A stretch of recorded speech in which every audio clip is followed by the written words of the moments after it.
Hello வணக்கம். இது உங்கள் சிவி ஈஸோ உன்சொல்லாரம் எப்படி இருக்கீங்க? இப்போ பார்த்தீங்கன்னா காலையிலேயே வந்துட்டு நம்ம விஜே பார்வதி அண்ட் அவங்களுடைய அம்மா வந்து பேசக்கூடிய விஷயங்கள் இருக்குது. நல்லா ரெடி ஆகிட்டாங்க அம்மா.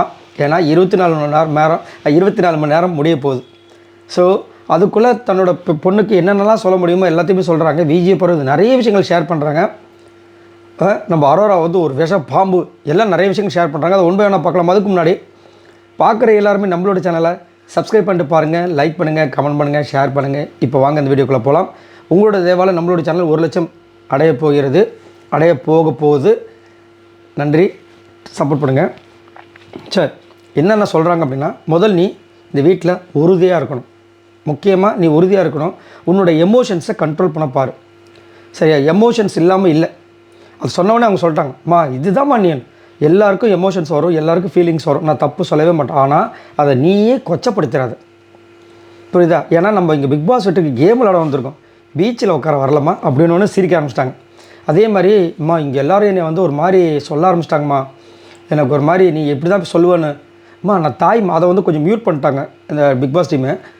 நான் தாய்மா, அதை நான் சொல்லுவேன்னா அடா பாவீங்களான்னு சொல்லிட்டு அவங்க வந்துட்டு என் வாயிலேருந்து அந்த வார்த்தையை பிடுங்க ட்ரை பண்ணுறாங்க.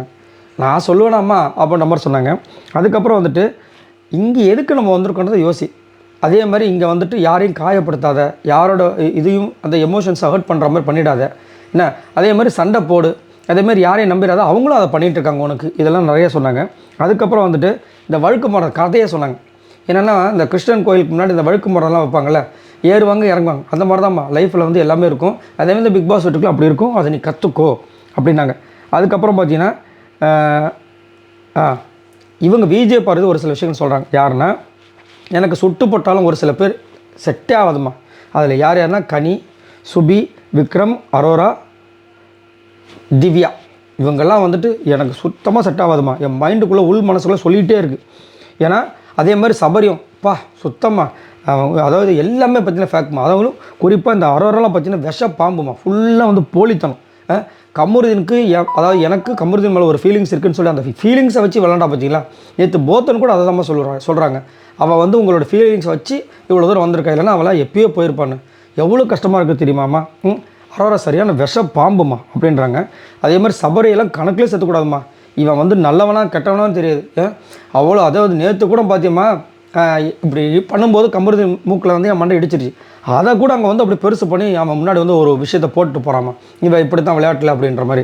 அது எனக்கு ரொம்ப கஷ்டமாகிடுச்சுமா அப்படின்னு சொல்லிட்டு எல்லாரை பற்றி இந்த மாதிரி விஷயங்கள்லாம் சொல்லி ஷேர் பண்ணுறாங்க. அவங்க ஒரே ஒரு விஷயத்த சொல்கிறாங்கம்மா, இந்த வீடு அப்படி தான் இருக்கும். உனக்கு எமோஷன்ஸ் வரும், அதெல்லாம் நான் தப்பே சொல்ல மாட்டேன். ஆனால் அந்த எமோஷன்ஸை நீ எப்படி கண்ட்ரோல் பண்ணணும், அதை நீயே கொச்சப்படுத்துறாது. வெளியில் நம்மளுக்கு நிறைய விஷயங்கள் இருக்குது, நம்ம பேசுவோம். அவங்க அம்மா ரொம்ப தெளிவாக சொல்கிறாங்க. நான் ஆல்ரெடி உங்களுக்கு இதை தான் சொல்லியிருந்தேன். என்னென்னா விஜே பார்வதி அம்மா லெக்சரர்னும் போது அவங்க நிறைய விஷயங்கள் பார்த்துருப்பாங்க. சரிங்களா? அதில் இன்னொன்று சொன்னாங்க, இந்த எமோஷன்ஸை கண்ட்ரோல் பண்ண முடியல. அதுதாம்மா நடுவில் வந்துட்டு ஐயப்பன் வந்துடுறாரு. அவங்க அப்பாவை சொல்கிறாங்க, அந்த நேரத்தில் நீ வந்து சரஸ்வதியாக இருக்கணும் அப்படின்றாங்க. அவங்க அம்மாவை சொல்கிறாங்க. அதெல்லாம் பார்க்கறது க்யூட்டாக இருந்துச்சு. இன்னும் அதாவது எது எப்படியோ கேம் ஒரு பக்கம் அடித்து நொறுக்குனாலும் அம்மாவோட மனசை பிடிச்சிக்கிட்டு இருக்காங்க பார்த்திங்களா. அதுதான் இந்த வயசான காலத்துலேயும் அம்மா வந்துட்டு ஒரு குறை கூட சொல்லாமல் நீ எனக்காக நீ இதெல்லாம் பண்ணியிருக்கடான்னு சொல்லும்போதே அவங்க இவங்க மேலே இருக்கிற அந்யோன்யம் வந்து நம்மளுக்கு நல்லா தெரியுது.